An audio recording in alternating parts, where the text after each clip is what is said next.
Descartes a dit cogito ergo sum. Je pense, donc je suis. Mais ce qui parle le plus à mon âme, c'est plutôt ego sum id quod sum. Je suis ce que je pense. Notre mental n'est pas notre ennemi. Il est, tout simplement. C'est l'outil qui nous permet de réfléchir, d'analyser, de travailler, de mémoriser, etc. C'est notre allié. Si nous décidons de lui faire prendre le chemin de notre âme, et non qu'il soit notre chemin. Si l'on décide de l'observer avec bienveillance, pour comprendre comment il fonctionne, et ce qu'il fait de bon et de positif pour nous, et puis ce qu'il peut faire aussi de négatif et de destructeur pour notre vie. Notre histoire, notre passé, nos rencontres, tout a forgé notre mental tel qu'il est. Il nous appartient donc de l'accueillir tel qu'il est, mais aussi de lui permettre de changer, de se transformer pour notre épanouissement, notre sérénité, notre bonheur. Le mental est un acteur, et vous êtes le metteur en scène. C'est vous et vous seul qui pouvez changer le scénario s'il ne vous plaît pas. Voyons. Imaginons qu'un matin vous vous levez, vous posez le pied par terre, votre état d'esprit n'est ni positif ni négatif, il est juste embué par votre nuit. Rien ne présage de la suite de votre journée. Vous vous levez, vous allez ouvrir le volet. Dehors, il pleut. Là, le mental se réveille. Dans un cas, vous allez penser « Oh la barbe, il pleut, il y en a marre de toute cette grisaille. Moi qui avais prévu de partir me promener dehors au jardin. Oh, je suis dégoûté, la journée pourrie. Ah ouais, ça va être pourri. » Dans un second cas, vous pouvez penser « Tiens, il pleut. Ça va faire du bien au jardin et aux fleurs. Bon, je ne vais pas sortir alors. Je vais rester bien au chaud aujourd'hui, tiens. C'est l'occasion d'un bon repos cocooning. Depuis le temps que je voulais mettre à jour mon album photo en plus et nettoyer mon bureau, je crois que je vais pouvoir enfin le faire. Ah, puis j'ai un film là, un truc à regarder. Ouais, la journée va être très cool aujourd'hui. » Voilà. Deux façons de penser, deux manifestations différentes du mental. D'après vous, laquelle de ces deux personnes va passer la meilleure journée? Laquelle de ces deux personnes à ce moment-là a des vibrations énergétiques les plus élevées? Vous voyez, nos pensées font ce que nous sommes. Elles induisent directement notre façon d'être dans la vie. Elles sont le début d'une mise en action, d'une mise en mouvement du corps. Elles sont donc très importantes. Alors comment faire, me direz-vous? Car c'est vrai que nous sommes ainsi conditionnés depuis des années par ce fonctionnement mental. Certains seront plus facilement positifs, d'autres négatifs. On parle des optimistes qui voient le verre toujours à moitié plein, et les pessimistes qui, eux, voient toujours le verre à moitié vide. Est-ce notre faute? Non. Il ne faut pas s'en sentir coupable d'avoir tel ou tel tempérament, ou telle construction mentale. Parce que c'est toute notre vie qui a construit ce mental. Et on ne peut pas renier sa vie. Mais est-ce inéluctable? Non. C'est là l'espérance infinie d'une vie qui peut changer du tout au tout. Si vous faites de votre mental un acteur, que vous êtes en votre âme et conscience le metteur en scène et le scénariste, vous pouvez alors concentrer votre attention sur lui et vous pourrez alors percevoir à distance vos pensées. Ce n'est pas grave qu'elles soient là, qu'elles surviennent et qu'elles soient négatives. Ce qui peut l'être en revanche, c'est de savoir que votre acteur est mauvais, que le scénario est mauvais et qu'au final le film sera mauvais et que vous ne fassiez rien. Là, oui, c'est problématique. Il faut reprendre le contrôle de son mental et l'inviter en douceur à changer pour être plus en harmonie avec la personne que vous êtes réellement au plus profond de vous. Observez, écoutez votre mental. Quand il juge, quand il se plaint, quand il râle, quand il est en colère, quand il boit du noir, quand il ressasse sans cesse les mêmes choses en procrastinant, quand il vous pousse à vous illusionner sur un futur qui ne sera pas en vous projetant, mettez sur pause. Prenez acte de la pensée, effacez-la et remplacez-la par une autre. Comme avec un acteur, demandez-lui de refaire une prise et remplacez ce qui ne vous plaît pas par ce qui est positif, ce qui vibre de façon plus élevée.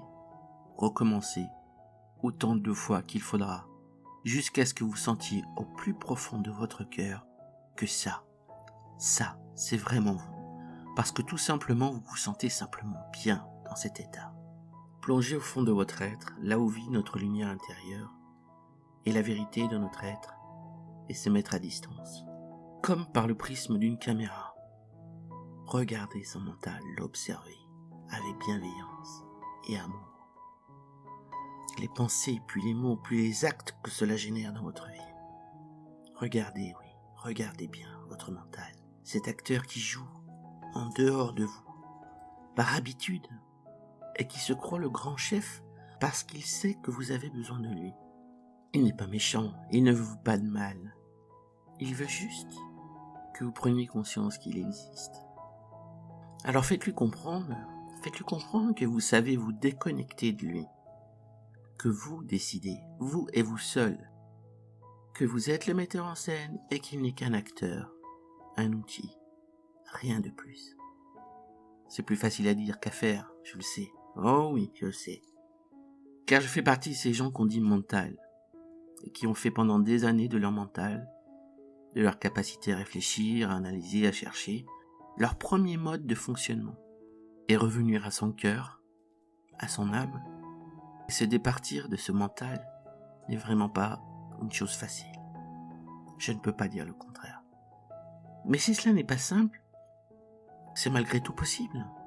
Et plus j'avance dans la vie, plus je me dis que c'est cette volonté farouche de contrôler son mental qui peut faire toute la différence entre une personne qui vit sa vie de façon sereine et heureuse et une personne qui sombre dans une dépression ou une addiction maladive ou tout autre penchant destructeur.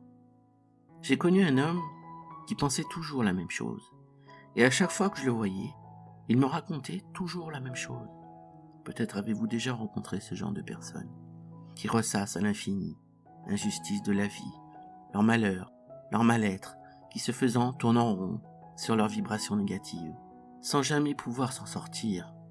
Il y en a beau être infiniment altruiste, avoir la volonté d'aider ce genre de personnes, inlassablement, malgré vos tentatives pour les éloigner de leurs pensées négatives, pour les pousser vers l'avenir, vers un autre possible. Inlassablement, ils reviennent au point de départ et recommencent leur litanie, sans jamais d'ailleurs se remettre en question et prendre leur part de responsabilité, mais en accablant toujours les autres, le monde autour d'eux. J'ai dû renoncer à être ami avec ce genre de personne parce que elle était tout simplement toxique pour moi. Je ne supportais plus ces pensées répétitives et maladives. Bien sûr, tous nous passons par ce genre de choses. Après un chagrin d'amour, par exemple. Combien de temps va-t-il nous falloir pour cesser de penser à cette personne ? Combien de temps pour cesser de penser, de repenser aux choses vécues ? Combien de temps pour cesser d'espérer l'impossible et d'accepter tout simplement ? Combien de fois va-t-il falloir reprendre l'acteur et lui dire non ? Je pense que tu te trompes. Ce n'est pas bon. Essaye autre chose. Essaye autre chose. Oh non, ça on le connaît par cœur, on l'a déjà vu 100 fois. Recommence, je te dis. Essaye, tu vas y arriver. Avec le temps et l'expérience, on finit par pouvoir observer son mental facilement. N'importe où, en faisant les courses, en conduisant, en réunion, au boulot. Nous nous mettons en spectateurs de notre vie. Et la perspective que cela offre peut permettre de mettre en exergue ce qui fait qu'elle ne correspond pas réellement à ce que nous voudrions. Redevenir les scénaristes de notre vie. Et ne plus laisser le mental prendre le contrôle de ce qu'elle doit être. C'est en notre âme et conscience que s'écrit l'histoire de notre passage sur Terre. C'est là que doivent naître les mots ou les silences, les actes ou les non-actes, les vibrations qui pourront nous permettre d'être heureux et sereins. Chaque fois que vous vous sentez mal, essayez de voir quelles sont vos pensées à ce moment-là. Qu'est-ce que le mental dit à ce moment-là ? Et vous verrez qu'une grande partie de ce qui fait notre mal-être vient de notre programmation mentale.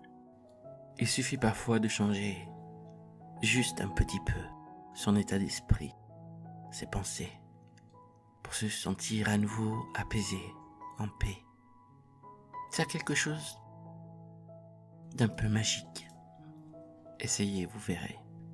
Si vous vous sentez mal à un moment, et que vous prenez conscience des pensées que le mental est en train d'infuser en vous et que vous décidez de penser autre chose, différemment, en le faisant comprendre à votre mental, il y a de fortes chances pour que d'un coup, vous vous sentiez mieux. C'est sans doute ce qu'avait compris Émile Coué avec sa méthode fondée sur l'autosuggestion et l'auto-hypnose. C'est qu'à force de répéter quelque chose, cela finit par s'ancrer dans le mental. Nos pensées créent notre réalité. Elles deviennent matière.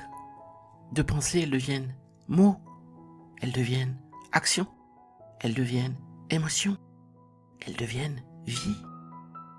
Il devient alors comme une évidence que nous avons tout intérêt à faire que nos pensées soient les plus belles possibles, les plus positives possibles, les plus aimantes possibles, les plus compassionnelles possibles, les plus énergétiques possibles, pour qu'à force d'être répétées, elles s'ancrent définitivement sur notre disque dur, pour que notre acteur devienne un acteur extraordinaire et que notre vie devienne extraordinaire.